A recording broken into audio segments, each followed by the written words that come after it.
নমস্কার। যুক্তি তর্ক সঙ্গে অর্কয় আপনাদের স্বাগত। আপনাদের সঙ্গে আমি অর্কপ্রভ সরকার। আপনাদের সবাইকে স্বনির্বন্ধ অনুরোধ, চ্যানেল সাবস্ক্রাইব করবেন, থ্যাঙ্কস বাটনে ক্লিক করে আমাদের সহায়তা করবেন। দেখুন, রাজ্যে যেসব ঘটনা ঘটে চলেছে সেসব নিয়ে চ্যানেলে চ্যানেলে সান্ধ্য বাসর বসছে। তথাকথিত বিশেষজ্ঞরা তাদের মত জানাচ্ছেন, কিন্তু একটা বিষয় নিয়ে এখনো পর্যন্ত কোনো আলোচনাই হয়নি। দেখুন, আমি কয়েকদিন আগে, তাও দিন করি, একটি খবর করেছিলাম যে দিদিমণি কি সংসদের পথে। আমি কবে খবরটা করেছিলাম, মানে একটা প্রতিবেদন করেছিলাম। আমি তো ওরকমভাবে খবর করি না, ব্যাখ্যা বিশ্লেষণ ওটার মধ্যেই সীমাবদ্ধ রাখি। আমি তাও আপনাদের তারিখটা বলে দিচ্ছি কবে প্রতিবেদনটা আমি আপলোড করেছিলাম। শ্রীমতী ভয়ঙ্করী এবার কি সংসদের পথে, পর্দার অন্তরালে কি খেলা হয়ে গেল। মে মাসের 23 তারিখ সন্ধে 6টায় আনন্দবাজার পত্রিকা 4 জুন প্রথম পাতায় অগ্নি রায় একটি বাইলাইন কপি করেছেন। তাতে আমি যে কথাগুলো বলেছিলাম 23 মে, ঠিক সেই কথাগুলো।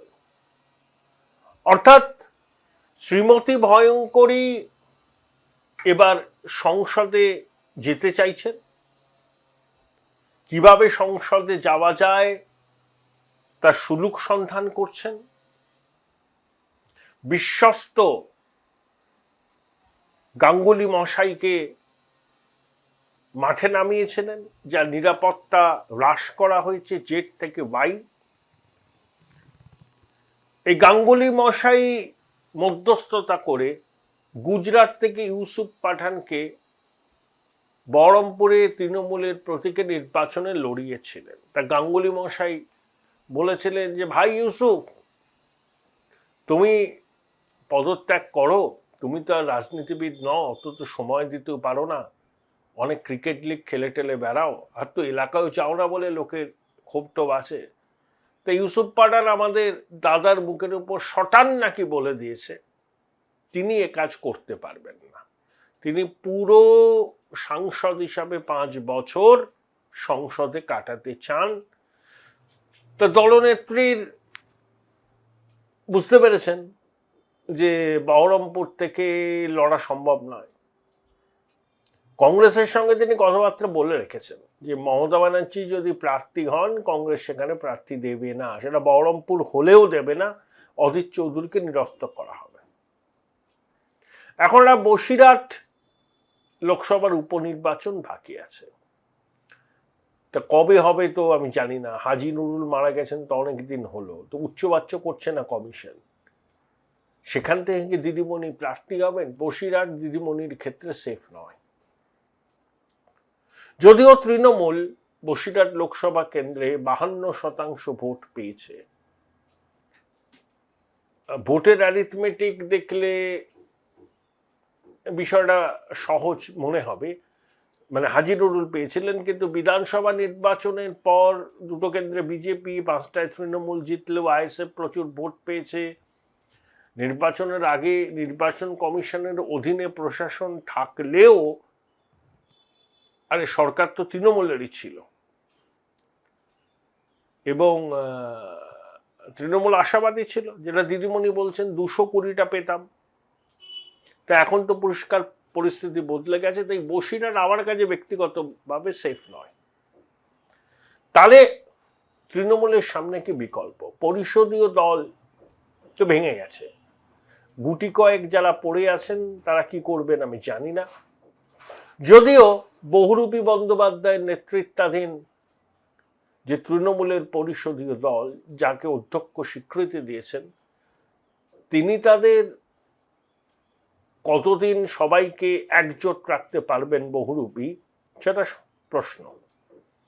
কারণ ওখানে অনেক সংখ্যালঘু বিধায়ক গেছেন। প্রশ্নটা কি জানেন? শাসকও বিজেপি, বিরোধীও বিজেপি। শুভেন্দু অধিকারী একটা কথা বলেছিলেন, তৃণমূলের নাম ও নিশান মুছে দেয়া হবে। অক্ষরে অক্ষরে সেই কথাটা রেখেছেন বা রাখার চেষ্টা করছেন। আর শুভেন্দু অধিকারীর থেকে তৃণমূলের ইনস অ্যান্ড আউটস কেউ ভালো জানে না, কেউ না। কিন্তু আমি তো মনে করি তৃণমূল বাংলার সমাজ এবং রাজনীতিতে বিগত 15 বছর ধরে যে ক্ষতি করেছে, সেই ক্ষতি পূরণ হওয়া সম্ভব নয়, অপূরণীয় ক্ষতি।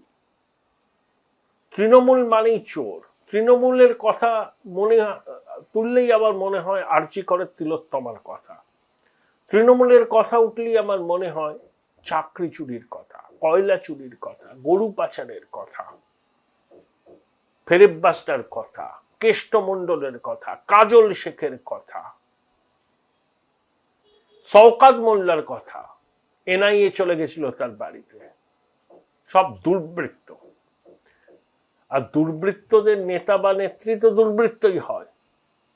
আমি মনে করি বিগত 15 বছরে তৃণমূল বাংলার সামাজিক এবং রাজনৈতিক জীবনে একটা ক্যান্সারের ঘায়ের মতো ছিল। সেটাকে সার্জারি করে বাদ দিতে হয়তো মানুষ দিয়ে দিয়েছেন, যতটুকু বাকি আছে আপনি থেকেই চলে যাবে। কিন্তু এই তৃণমূল যখন তৈরি হয়েছিল 98 সালের 1 জানুয়ারি, তখন কিন্তু বিষয়টা অন্যরকম। ঘাস ফুলের ঘ্রাণে, নতুন বোরের সন্ধানে রঞ্জন বন্দ্যোপাধ্যায় আনন্দবাজার পত্রিকায় ধারাবাহিক 2টো লেখা লিখলেন, প্রথম পাতায় মমতার সফর সঙ্গী হয়ে। তখন একটা অন্য বিষয় ছিল। কিন্তু 2011 পরবর্তী 2-3 বছর পর থেকেই তৃণমূলের যে পচন শুরু হলো, একেবারে সবটাই পচে গেছে। তাহলে তৃণমূলের যারা সংখ্যালঘু বিধায়ক 33 জন জিতেছেন, আবার অনেক হিন্দু বিধায়কও সংখ্যালঘু অধ্যুষিত অঞ্চল থেকে জিতেছে। এই যে বহুরূপী বন্দ্যোপাধ্যায়ের যে পরিষদীয় দল, যেটা স্বীকৃতি পেয়েছে, সেই পরিষদীয় দলটার ভূমিকা কি হবে সেটা আপনারা ভালোভাবে জানেন। তবে এখনো নতুন সরকারকে বিরোধিতা করার তো কোনো অবকাশ নেই। তার কারণ আমি তো 50 বছরের জঞ্জাল তো মুক্ত করতে হবে শুভেন্দু বাবুকে। 10 বছর কোনো প্রশ্ন করাই উচিত নয়। এই সময়টা শুভেন্দু প্রাপ্য। অনেকে বলবেন আপনি অগণতান্ত্রিক কথা বলছেন, আপনি কি দিদিমণির ভাষায় কথা বলছেন? সিপিএমকে বলেছিলেন যে 10 বছর মুখে সেলোটেপ লাগিয়ে রাখো না। না, আমি তা বলছি না। আমি বলছি আপনারা সুযোগই পাবেন না এই সরকারকে সমালোচনা করা। কয়েকটা বিষয় করতেই পারেন, এখনো তো করছেন। হকার উচ্ছেদ নিয়ে, অন্নপূর্ণা ভান্ডারের ফর্ম এত বড় কেন করছেন, এগুলো করতে পারেন, সে তো কেন করবে না। কিন্তু বড় কিছু নিয়ে এই সরকারকে আপনারা বিদ্ধ করতে পারবেন না 10 বছরে। তার কারণ ওই 50 বছরের আবর্জনা পরিষ্কার করে এই সরকারকে এগোতে হচ্ছে, এবং মর্নিং শোজ দ্য ডে অগ্রগতিটা ভালোই হচ্ছে। তাহলে বহুরূপী বন্দ্যোপাধ্যায়ের নেতৃত্বাধীন পরিষদীয় দল ওখানে শাসকের হাতেই তামাক খাবে। শাসকও বিজেপি, বিরোধীরাও বিজেপি।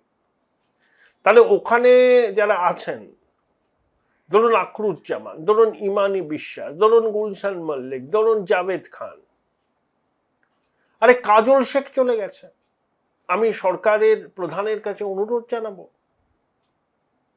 এদের বিরুদ্ধে ভুরি ভুরি অভিযোগ আছে, সব তদন্ত হোক। জাভেদ খানের ভোল বদল হয়েছে, একটা গ্রুপ আপনি দেখবেন তপসিয়া, বাইপাস, পার্ক সার্কাস, সেন্টালিতে বড় বড় হাই রাইজ বানাচ্ছে, অফিস বানাচ্ছে। কারা এরা? আগে তো ছিল না। কি ঘনিষ্ঠতা এদের জাভেদ খানের সঙ্গে? নানা রকম প্রশ্ন ওঠে। তদন্ত হোক। বহুরূপী বন্দ্যোপাধ্যায়ের সঙ্গে আছে বলে তাদের যেন ছুটকারা না দেয়া হয়, এটাই আমাদের দাবি। এই দাবি আমরা তুলবই। তাহলে বহুরূপী ব্যানার্জির সঙ্গে থাকা সংখ্যালঘু বিধায়করা, আবার যারা সংখ্যালঘু অধ্যুষিত অঞ্চল থেকে জিতে এসছেন, তারা এই অ্যারেঞ্জমেন্টে আজ নয় কাল থাকতে পারবেন না। এখনই তারা স্বাচ্ছন্দ্য বোধ করছেন না। নানাবিধ কারণে তারা এই বহুরূপী বন্দ্যোপাধ্যায়ের সঙ্গে জড়ো হয়েছেন, নিজেদের বাঁচাতে, নিজেদের পাপ ঢাকতে, এত বছর ধরে যে অনর্জিত সম্পদ রয়েছে সেগুলোকে রক্ষা করতে। এসব বোঝা যায়। Join Runux Institute of Hotel Management, New Town, offering guaranteed global placement in hotel, hospitality, aviation, hospital and culinary management. তাহলে আগামী দিনে এরা কিন্তু ছটপট ছটপট ছটপট ছটপট করবে, কি করা যায়, কি করা যায়, কি করা যায়।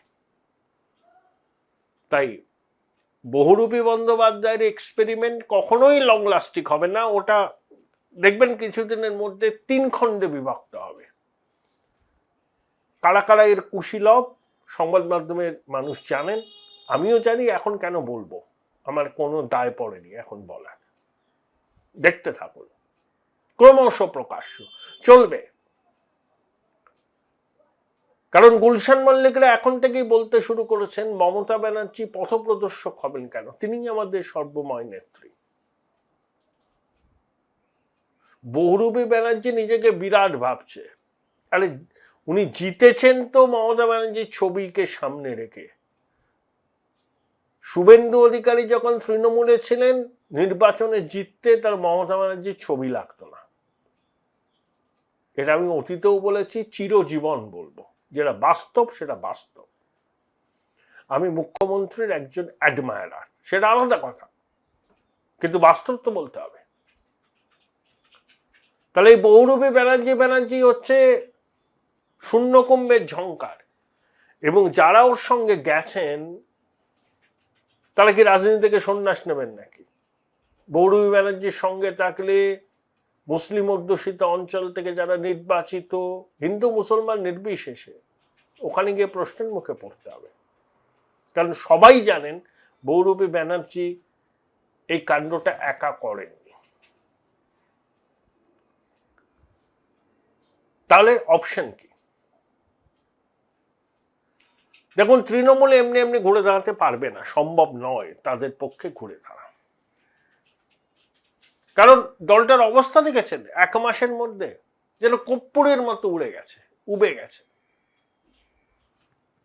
একটাই অল্টারনেটিভ, হয় কংগ্রেসের সঙ্গে কংগ্রেসের শর্তে সমঝোতা করা। এবার আর তৃণমূলের শর্তে সমঝোতা নয়, কংগ্রেসের শর্তে সমঝোতা করা। না হলে তৃণমূল বলে যে জিনিসটা আছে সেটাকে কংগ্রেসে বিলীন করে দেওয়া। কংগ্রেস থেকে জন্ম, কংগ্রেসেই বিলীন হবে। অতীতেও চিদম্বরম, জি.কে. বোপান্নার তামিলনাড়ুতে তামিল মানিলা কংগ্রেস করেছিলেন, সাফল্য পাননি, মিশে গিয়েছিলেন। মমতা ব্যানার্জি সাফল্য পেয়েছেন, ইতিহাস সৃষ্টি করেছেন, 34 বছরের বাম জমানাকে হারিয়েছিলেন। তবে একার কৃতিত্ব নয়, তিনি বাম বিরোধী শক্তির সমাবেশ বিন্দু ছিলেন ঠিকই, কিন্তু সেখানে নানা কিসিমের নকশাল, অতি বাম কংগ্রেস ছিল। প্রণববাবু, সোনিয়াজি না থাকলে সম্ভব হতো না মমতা বন্দ্যোপাধ্যায়ের পক্ষে। তা মমতা বন্দ্যোপাধ্যায়ের ডিএনএতে অকৃতজ্ঞতা আছে। কংগ্রেসকে ছুরি মেরেছিলেন, অটলজিকে মেরেছিলেন, সোনিয়াজিকে মেরেছিলেন। ঠেলায় পড়লে বেড়াল কাছে ওঠে। এখন কংগ্রেস করছে নিজের অস্তিত্ব রক্ষার স্বার্থে। যে কোনো মূল্যে দিল্লিতে গিয়ে সংসদে লাফালাফি করবে।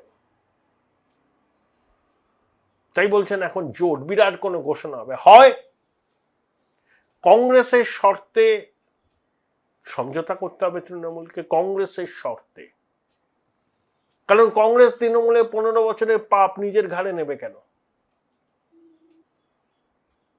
আর একটা হতে পারে তৃণমূল কংগ্রেস দলটারই অস্তিত্ব আর থাকলো না, সবাই মিলে কংগ্রেসে বিলীন হয়ে গেল। কিন্তু মমতা বন্দ্যোপাধ্যায়ের যে ইগো, তিনি সেটা সহজে মানবেন বলে নয়। এবার অ্যালায়েন্স যদি হয়, কংগ্রেসের স্বার্থেই হবে। আর একটা কথা, এর বাইরে কোনো বিকল্প নেই। আর একটা কথা বলে রাখা ভালো, দেখুন, চুরি ডাকাতি আহ্বানকাল থেকে হয়ে আসছে। বুফোর্স নিয়ে একটা সরকারি পড়ে গেছিল।